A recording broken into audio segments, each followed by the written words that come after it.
사교 모임에서 첫눈에 반해 지금의 남편을 만나게 됐다는 40대 여성.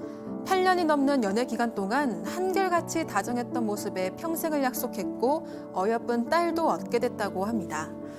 그런데 남편에게는 다소 남다른 애정을 쏟는 형이 한 명 있었습니다. 사소한 일만 생겨도 자기 일인 마냥 부부 일에 관여했지만 남편은 그런 형을 거역하지 못했다고 합니다. 그러던 지난 2월 남편이 생각지도 못한 사고로 세상을 떠나게 되는데요. 이때만 해도 잘 살아보자며 여성을 다독였다는 아주버니. 그런데 며칠 후 대뜸 자신이 아이를 데려가서 키우겠다며 남편의 조의금마저 몽땅 가로챘다고 합니다. 혹여나 아이를 뺏길까 봐 집 밖을 나서기도 두렵다는 여성. 과연 이 난관을 헤쳐나갈 수 있을까요? 자, 오늘도 사방 가족분께서 주신 제보 사연입니다. 자, 남편과의 첫 만남부터 시작을 해보죠. 네, 제보자는 현재 40대고요. 오래전에 모임을 통해서 4살 연하의 남편을 만나게 됐습니다. 이 여성은 부산 토박이인데 남편은 서울 출신이었지만 이 당시엔 부산에서 생활을 하고 있었습니다. 2년 정도 연애를 했고요. 그리고 동거를 시작합니다. 동거만 6년을 했는데 그동안 정말 한결같이 다정한 모습이었다고 했습니다. 그러다가 이 남편 직장이 경기도로 이전을 하게 됩니다. 그래서 두 사람이 같이 상경을 했고요. 지난 2018년에 결혼식을 올렸습니다. 그리고 결혼 2달 만에 아이를 얻으면서 누구보다 행복한 가정을 꾸리게 됐습니다. 자, 이 두 사람이 서울로 이사를 하면서 남편이 제일 처음 소개해준 사람이 자신의 친형이었다면서요. 네, 그렇습니다. 2살 터울의 형이 한 명 있었는데 이 형은 서울에 있었던 거예요. 근데 이 동생 남편은 부산으로 내려갔잖아요. 그래서 내려가서 이제 이 여성을 만나다 보니까 이 형을 만날 일은 없었습니다. 근데 이제 서울 근방으로 경기도로 왔기 때문에 이제 친형을 소개를 받은 거예요.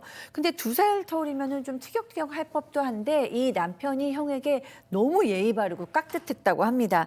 그런데 이제 굉장히 뭐 사이가 다 좋았어요. 평범하게 잘 지냈고 또 이제 재수 씨가 임신했다 그래가지고 손수 편지를 막 써줄 만큼 다정다감한 그런 아주버님이었다고 합니다. 팀장님도 그 뭐 며느리나 이렇게 아내분 또 심지어 재수 씨한테 손편지 써주신 적 있어요? 저 같은 경우에는 지금 며느리한테는 카톡으로 보내고 있습니다. 그런데 제가 그 와이프하고 연애할 때에는 카톡도 없고 휴대폰이 없었어요. 없었죠. 편지밖에 쓰지 못하는데 제가 글씨를 잘 못 씁니다. 그래서 편지지에다가 자를 대요. 자 아시죠? 네. 자를 대고 글씨를 쓰면 글씨가 괜찮거든요. 자대고 편지를 써가지고 사랑 편지를 여러 번 보냈죠.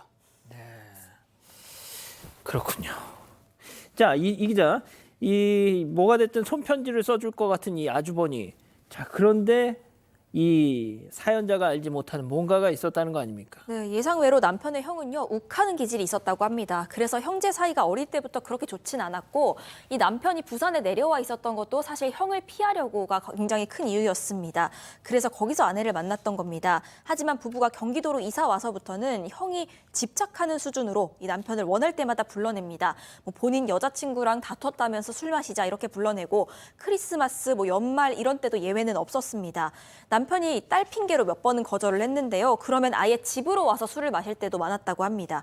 심지어 이 남편이 허리 디스크 수술을 받아야 한다 이런 의사 얘기를 들은 적도 있었습니다.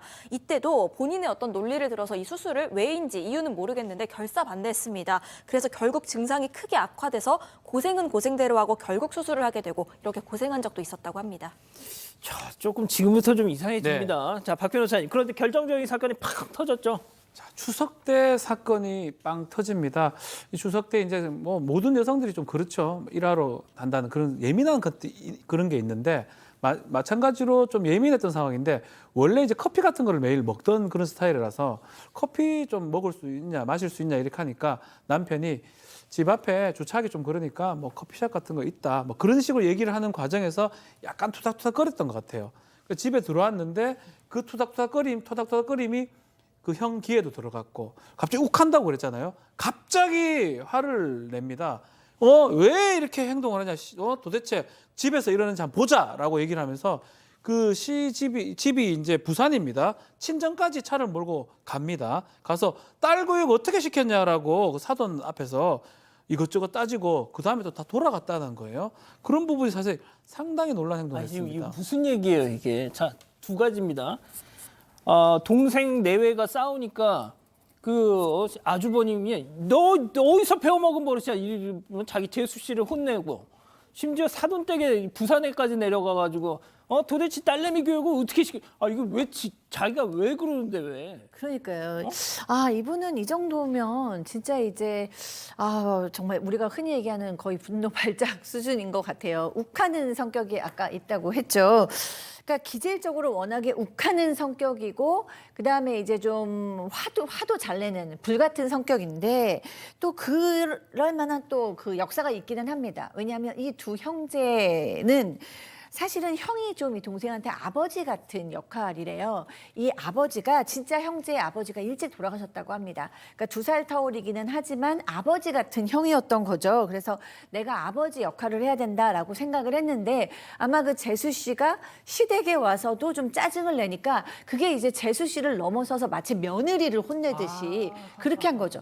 근데 또 며느리를 혼낼 때도 보통 시아버지께서 사돈 어른한테 가서 애를 어떻게 교육시킨 거예요? 이런 얘기는 안 하잖아요. 안 하죠. 그러니까 이런 걸 보면 좀 무례한 면이 상당히 있다라는 생각이 드네요.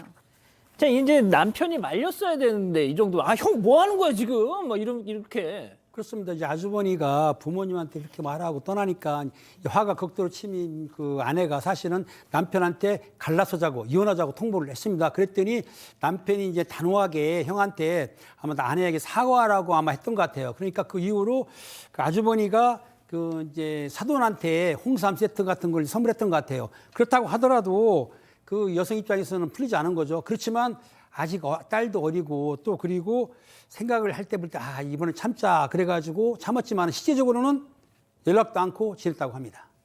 자, 뭐 아주버니야 뭐 안 보고 살면 그만인데. 네. 자, 결국 이제 부부한테까지 이 사달이 납니다. 비극적인 일이 좀 발생합니다. 남편이 이제 뭐 공인중개사도 하고 좀 잘 있었는데 회식을 하러 가는 도중에 교통사고가 났고요. 급기야는 교통사고 이후에 많이 다쳐서 사망하게 되는 아이고야. 상황이 생깁니다. 자, 가정주부로 살았던 여성 5살 딸밖에 없잖아요. 생계 책임져야 하는 그런 상황에 있었는데 그때 이제 누구보다도 좀 잘 다독여 준 사람이 아주버니였어요. 괜찮다, 잘 살자 이렇게 하면서 직접 상주로 장례도 다 치러줬고 이렇게 아주버니 행동을 하니까 그간에 좀 미웠던 감정이 그렇죠. 사라졌다고 합니다. 자, 그런데 문제는 여기서 끝났으면 저희가 이 사연을 다루지 않습니다. 장례식이 끝난 이후에 또 뭔가 사달이 납니다. 갑자기 집을 찾아왔다는 이 시아주버니가 이 사연자에게 폭탄 선언을 했다는 건데요. 직접 들어보시죠. 아이를 데리고 가겠다는 거예요. 그래서 제가 안 된다. 왜 아이를 데리고 가려고 하시나.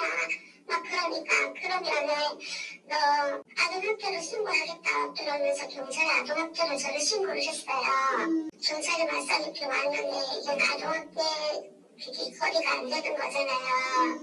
그래서 경찰도 저한테 걱정하지 말라고 저분들은 아이를 데리고 갈 수 없다고 걱정하지 저를 안심시키고 해주시더라고요. 그거로 안 된다는 건 알고 있지만 이년아도 아이를 그냥 데리고 갈까봐 한 달 동안 아이를 집 밖으로 안 나갔어요. 다시 데리고 갈까봐 죄송해요. 아유, 막 많이 우시네요. 아니 근데 이 아주버니라는 사람이 미혼이라는데 자기가 조카를 왜 데려가? 네, 그게 이 상 치르고 얼마 안 돼서 여성이 집에서 혼자서 이제 라면 끓여 먹으려고 하다가 실수로 이제 쏟는 바람에 허벅지에 화상을 입은 적이 있다고 합니다. 그래서 응급실을 다녀오게 됐는데 아이가 아니라 이 사연자 본인이 다쳤던 겁니다. 그런데 이 소식 알고선 이 아주버니란 사람이 새벽에 집에 찾아와서 네가 아니라 아이가 다쳤으면 어떡하려고 그러냐. 역시 내가 데리고 가서 키워야겠다. 이렇게 주장을 시작을 한 겁니다. 여기에 더해서 이 여성이 그 상 치를 당시에 너무 갑작스러운 죽음을 맞이했잖아요. 남편 따라가고 싶다. 이런 얘기를 하면서 오열을 했다고 합니다. 그런데 그때 그 음성을 녹음까지 해뒀던 겁니다. 이 두 가지를 들어서 이 경찰에 여성을 아동학대로 신고를 했습니다. 이 여성이 아이만은 절대 안 된다 반대를 했고요. 이 신고한 내용도 아동학대 자체도 역시나 당연하게도 혐의가 없다고 판단이 나왔습니다. 하지만 이 사연자 입장에서는 혹여나 아주버니가 찾아와서 아이를 막무가내로 데려가진 않을지 이런 불안한 마음이 너무 커져서 한 달 동안 집 밖을 제대로 못 나갔다고 합니다.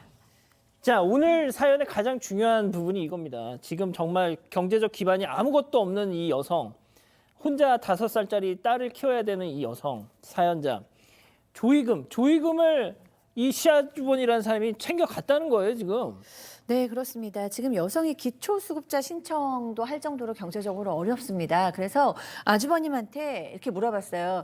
아주버님, 조의금은 어떻게 됐나요? 이 장례비는 다 내주신 건 아닌데 조의금이 좀 남았으면 저희 사정이 이렇게 어려우니까 조의금을 좀 주셨으면 좋겠어요. 라고 얘기하니까 이 아주버님이 장례비로 다 써서 없습니다. 그러고 딱 잘라서 얘기를 했어요. 아하. 근데 아무리 생각해도 남편이 그동안 공인중개사 일을 하면서 이 인간관계가 굉장히 좋았고 또 실제로 장례식에도 많은 사람이 왔기 때문에 한 푼도 남지 않았다는 얘기를 믿을 수가 없어서 내역을 좀 보여주십시오라고 예. 얘기를 했더니 그걸 내가 왜 보여줘야 되냐. 당연히 보여줘야 되는데 그랬다고 합니다. 그렇군요.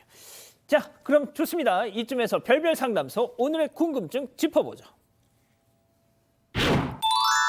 자, 남편의 조의금 돌려받고 시가와 연을 끊을 수 있을까요? 라고 물어보셨습니다. 자, 조의금 같은 경우는 장례비를 우선적으로 충당을 하고요. 나머지는 사실은 상속을 받는 사람한테 가는 게 원칙입니다. 뭐 예를 들어서 상속 받는 사람한테 누구한테 갔을 게 가능성이 높다면 그 사람한테 가고요. 그게 특정이 안 된다 그러면 공평하게 분배를 하는데 시아버지, 아주버니죠. 아주버니 같은 경우는 상속받을 위치가 아니에요. 왜냐하면 배우자가 있고요. 아들, 자녀가 있기, 딸이 있기 때문에 그래서 사실은 이 조의금 자체를 가져갈 수는 없는 상황인데 만약에 남는 게 있는데 본인이 이제 가져갔다면 법적으로 반환 청구가 좀 가능할 것으로 보입니다.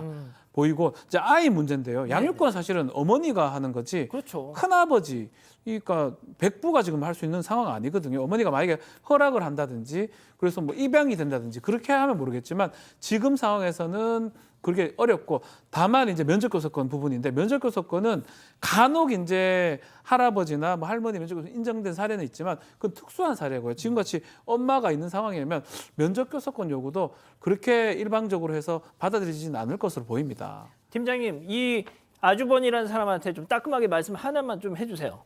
그렇습니다. 그 어려운 그러니까 아주머니가 사실은 도와줘도 불구하고 저렇게 돈까지 가져가겠다는 거는 정신 차리세요. 나머지 돈 장례비 취하고 나머지 돈은 당연히 돌려줘야 됩니다. 좋습니다. 자, 별별 상담소 일단 오늘 이렇게 정리하고요. 가족 여러분 잊지 마시고 구독과 좋아요, 알림 설정 여기. 여기.